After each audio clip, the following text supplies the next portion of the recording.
Good morning, and thank you all for joining us. I'm joined by the Solicitor General of Virginia, Stuart Raphael, who presented Virginia's case in court this morning. The Commonwealth of Virginia enjoys a history as rich and complicated as any in our great nation. It is marked by moments of profound leadership on the national stage, but it also includes moments where elected officials, including attorneys general, fought to protect an unjust status quo.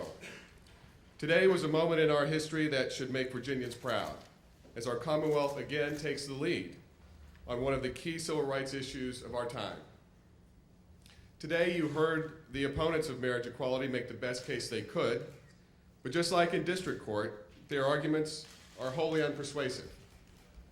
Nothing that was said in the courtroom today alters the basic incompatibility of this discriminatory ban with the protections guaranteed by our Constitution. And every single federal court that has considered the question since last summer's Windsor decision has reached the same conclusion. The Constitution does not permit state laws to mark committed relationships between same-sex couples as deficient or inferior. As we have said repeatedly throughout this case, the issue is not the right to gay marriage or the right to straight marriage. It is the right to marriage and all the responsibilities that come with it. In her decision striking down the marriage ban, Judge Wright Allen said it well, invoking the Emancipation Proclamation. The men and women, and the children too, whose voices join in noble harmony with plaintiffs today, also ask for fairness, and fairness only. This, so far as it is in this court's power, they and all others shall have.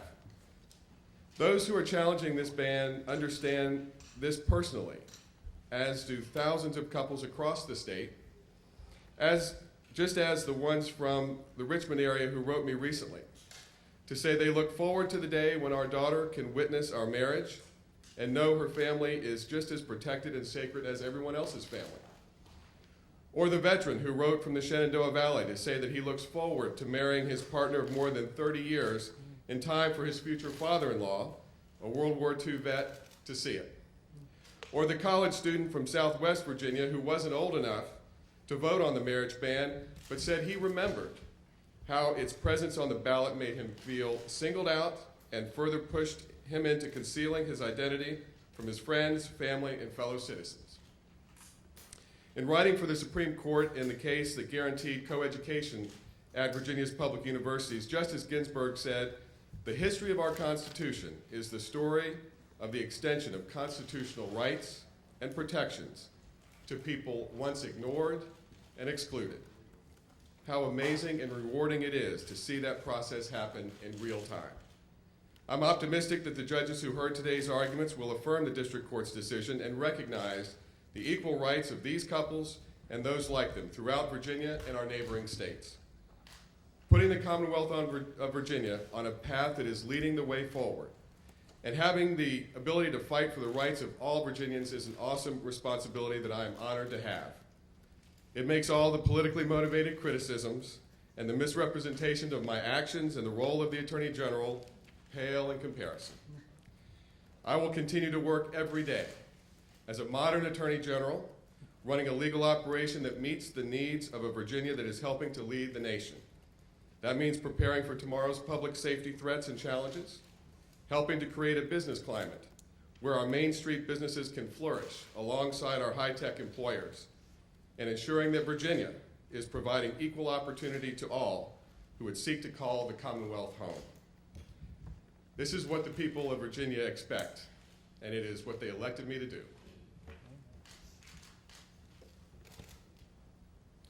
Thank you. I'm Adam Umhefer. I'm the Executive Director of the American Foundation for Equal Rights. I'm here to introduce the Bostic team. I'd like to thank the Attorney General and Solicitor General for hosting us here today and for their support.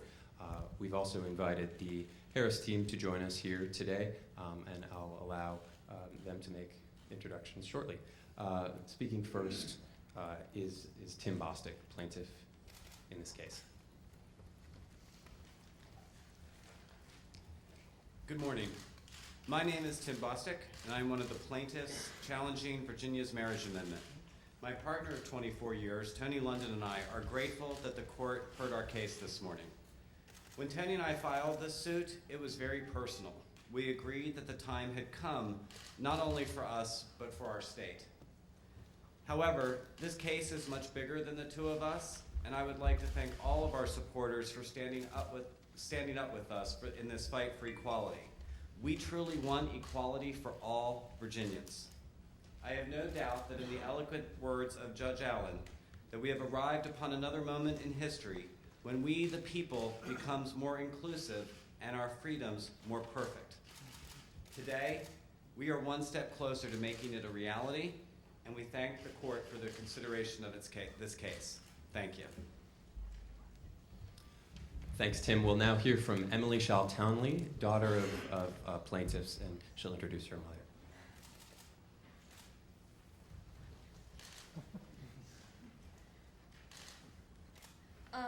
My name is Emily Shaw Townley, and I'm 16 years old. I'm here today with my moms. This is my mom, Mary Townley, and this is my mama, Carol Shaw. For me, my friends, teachers, coaches, and everyone else who knows me, this is my family. It is not really complicated. We love each other, and we do the things families do. They help me with my homework, root for me at my basketball games, nag me when I need to do my chores, encourage me to do my best and be kind to others, and hug me when I'm sad or scared. I have been and continue to be raised in a loving and nurturing, supportive family. Yet here in Virginia, our family is complicated. Even though my moms got married in California in 2008, Virginia does not recognize my family. It is my greatest hope that because of today's hearing, Virginia will finally acknowledge what everyone else already knows. These are my two moms, and this is my family. Thank you.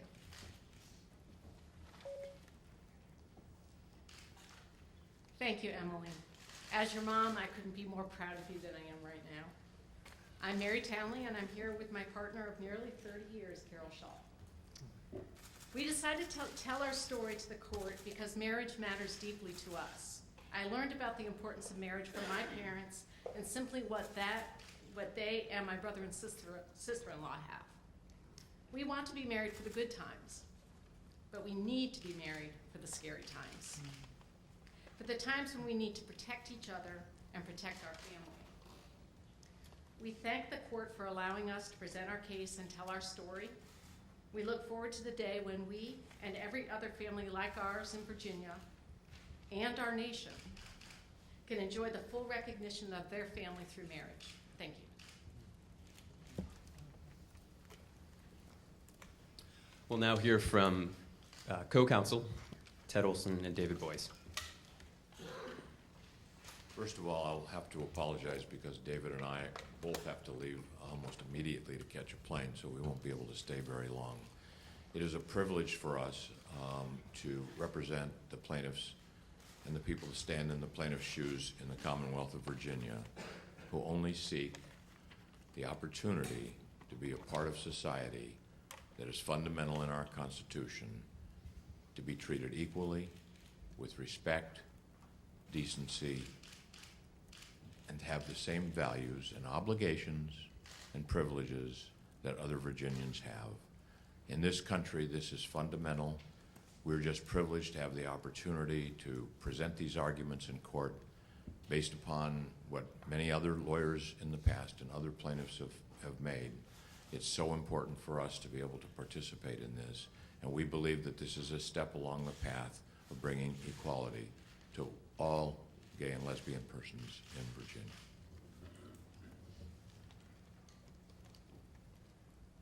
This is a great day for Virginia and for all Americans who believe in equality. This is a journey that has taken decades, perhaps centuries, and I think we are now on the verge of finally achieving real equality for all citizens in Virginia and all citizens in the United States. I don't think that we could make a more persuasive argument than just to ask people to look at this family. Do these people deserve equality? That's the question.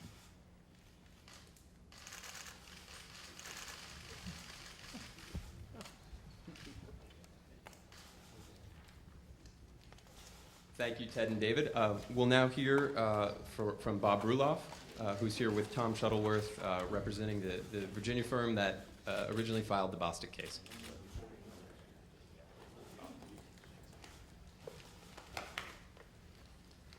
I'm generally recognized as a long speaker. I promise to keep it to 40 minutes today. So, my name is Bob Ruloff. I'm co-counsel in this case with Ted Olson, David Boies, and also I want to express to everybody the importance of the American Federation for Equal Rights. Without David, Ted, and AFER, we would not be here today. So there's a lot of things goes on behind the scenes to get us here. Sometimes it's said that the measure of man is where he stands in a time of challenge and controversy. Our clients have stood up. They stood up for themselves and others. So this case, we hope, is not only for Virginia, but for the entire country. Our clients, our attorneys, we've received mail from people that's not so friendly. We're still here. Some mail serious. We're still here. Martin Luther King said that change comes through a continuous struggle. That if you cannot fly, you should run. If you cannot run, you should walk. If you should walk, if you cannot walk, you should crawl. I'm here to say that everyone here today has crawled long enough. The gay rights movement started in 1924. That's 90 years ago. It's time for all of us to stand up. It is now time to bring forward equal rights for everyone in the gay and lesbian community. Think about it. 90 years of gay people being forced to lose their identity, to be something that they are not, to lose themselves because they try to live what other people expect of them and told what they should do. They cannot be themselves. It is now time for the gay community, after 90 years, to come out of the closet.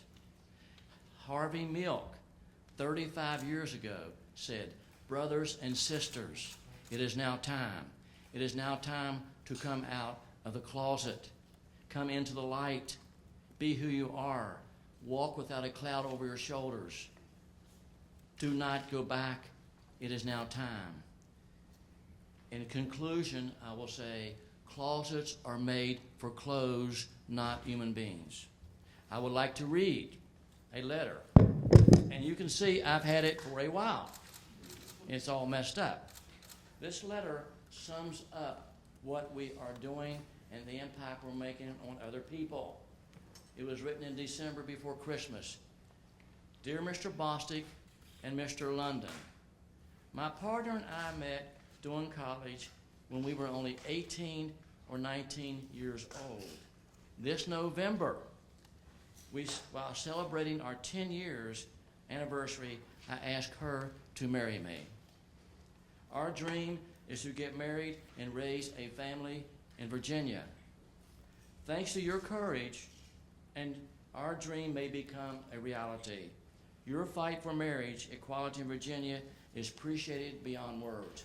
That this is what this is all about. Thank you, Bob. I'll now turn it over to James Essex from the ACLU, who will lead the Harris team in their comments. Thank you, Adam. Hi, everybody. So I am James Essex, director of the Lesbian, Gay, Bisexual, Transgender Project of the American Civil Liberties Union. Here with me as co-counsel is the ACLU of Virginia, Lambda Legal Defense and Education Fund, and the law firm of Jenner and Block. I want to thank the clients, the people that we represent, and they are, you'll hear from Joanne Harris, and she's up here with her partner, Jesse Duff, and I want to acknowledge in the audience Victoria Kidd and Christy Berghoff, who are also plaintiffs in the Harris case, and the two of them together, the two couples together, represent a class of all same-sex couples in the Commonwealth of Virginia, which we believe to be about 14,000 same-sex couples. A year ago, I had the enormous privilege of representing Edie Windsor and being part of her legal team in the US Supreme Court as she took on the Defense of Marriage Act. That was a watershed moment for Edie, of course, for lesbians and gay men across the country, and I'd say for the country. It got us not only access to all federal protections for same-sex couples who are married, it also got us something more, a commitment in the Windsor decision to the equal dignity of gay people. And the Windsor decision, I think, has opened the floodgates, has given permission and inspiration to same-sex couples all across the country. And indeed, since that decision was issued in June of last year, there has been a flowering of court decisions, court cases and court decisions all across the country, including the class action that the Harris plaintiffs brought. Now we are here, of course, before a federal appeals court, after having had the freedom to marry principle be affirmed by 14 state and federal trial courts so far this year. And I am confident that the federal appeals court will decide, will agree with us that the equal dignity of lesbians and gay men requires that they have access to the freedom to marry.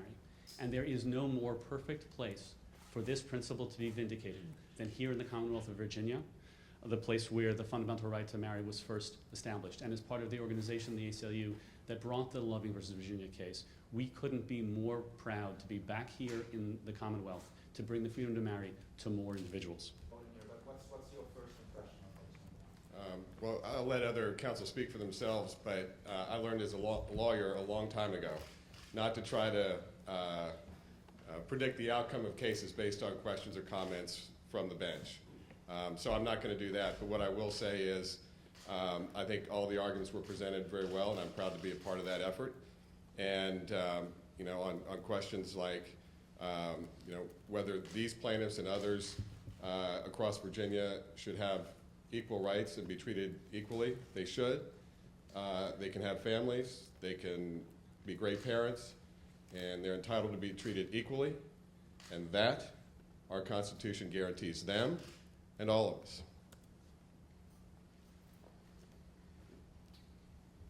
Joe St. George with CBS 6. Since we gathered in Norfolk for this, for that gathering, there's been a union of sorts between the ACLU and AFER.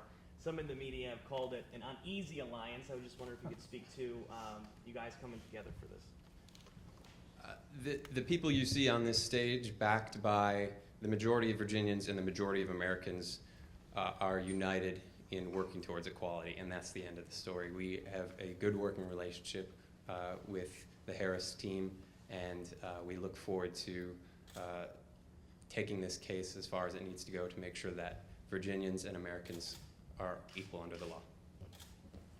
And I would just echo that. We have an obviously united goal.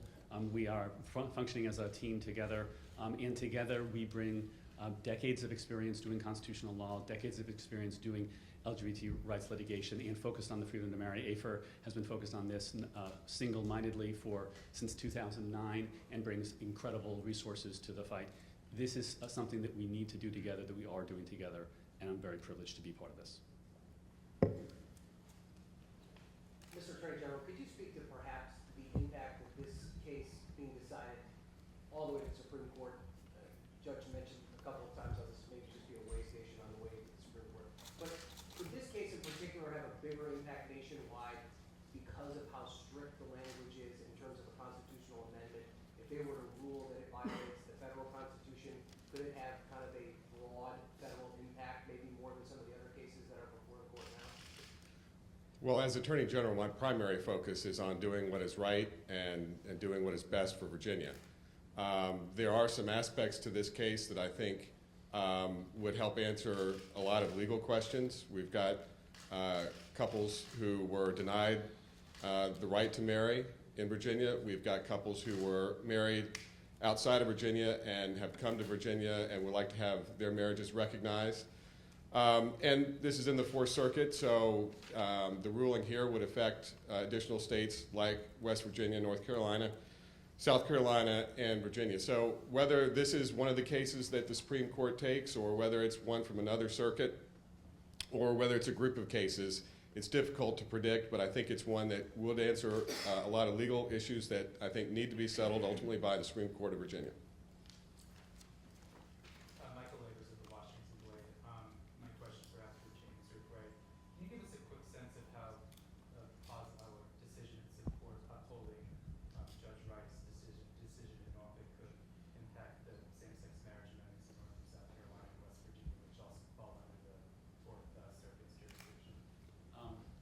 Sure. A ruling by the Fourth Circuit that Virginia's marriage bans violate the federal constitution would also apply as precedent to the bans on this marriage of same-sex couples in South Carolina and North Carolina.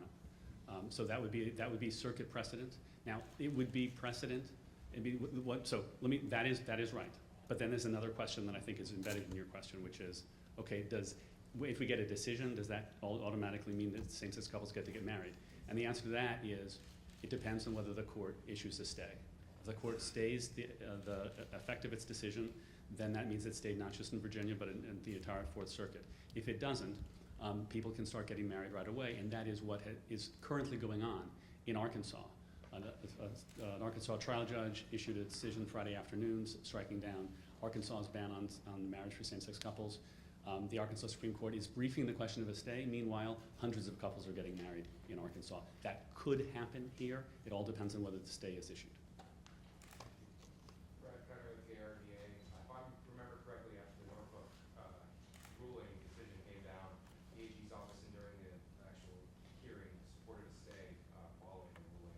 Would you guys take the same measures this time around, asking or suggesting a stay following this decision? We have done that, and the Supreme Court, in at least one instance, has ruled that in that case there should have been a stay. Talk about the concern raised to the argument that the democratic process has to be respected, the will of the voters, the legislature, they have spoken on this issue, compared to the constitutional concerns. I guess the Attorney General. I'd also like to introduce Chantal Fiebig from our team at Gibson Dunn, who is standing in for Ted and David. Yes, it's a pleasure to be here, and it's a great question. It was obviously of foremost concern for the panel, but we also think that the panel appreciated, and the law indicates, certainly the Windsor decision indicates, that even where there are statutes enacted through the democratic process, they must respect the individual constitutional rights of persons. And at the end of the day, that is what will compel a ruling in our favor, that regardless of what process results in laws that infringe on fundamental individual rights, those laws must be resolved by the judiciary to protect the rights of individuals like our plaintiffs and all gay men and women in Virginia. What did you make if this was a new right that Judge Niemeyer kept raising, a new right that's being formulated here? Does that raise any concerns on your end that this is court could find a limiting way to rule on this? I don't think that Judge Niemeyer was stating his position. I think that he is working through difficult legal issues, as everyone is, but that is not a new argument. There have repeatedly been proponents of such marriage bans that have contended that the right that is being sought here is some new development, some new animal, and that simply is not the case. And the case law clearly indicates that the fundamental right to marry, as I think was also clearly appreciated by the panel, is an individual right. And that individual right that Mr. Olson spoke about to privacy and association and relationships with an individual of your choosing is not new. It has been recognized in the case law and by this country for decades, and it's that same right that our plaintiffs seek today. Can I put back up on Peter Gillespie from Bloomberg News? Judge Niemeyer kept on asking, though, about a new definition, perhaps, of marriage, or separating the definition of marriage, and saying, as the gentleman over here said, that there was some kind of new relationship created by same-sex marriage. I'd like to ask once again, does that mean that a ruling could perhaps somehow go a way other than the way you want it, going backwards to some kind of definition that you might not agree with? We can't predict what the ruling will be, and we can't predict exactly what its contours will be, but we are confident that today the court heard the very strongest arguments in favor of understanding the reality that the same fundamental right that has been extended to opposite-sex couples is the right that is being sought by same-sex couples today, and we hope that the ruling will reflect that understanding. Time for one more, and if y'all need any of the individual plaintiffs or any of the people that have spoken, they'll be around for a little bit afterwards if you want to talk individually. But all right. Well, with that, folks, we'll hang around. Thank you for coming out.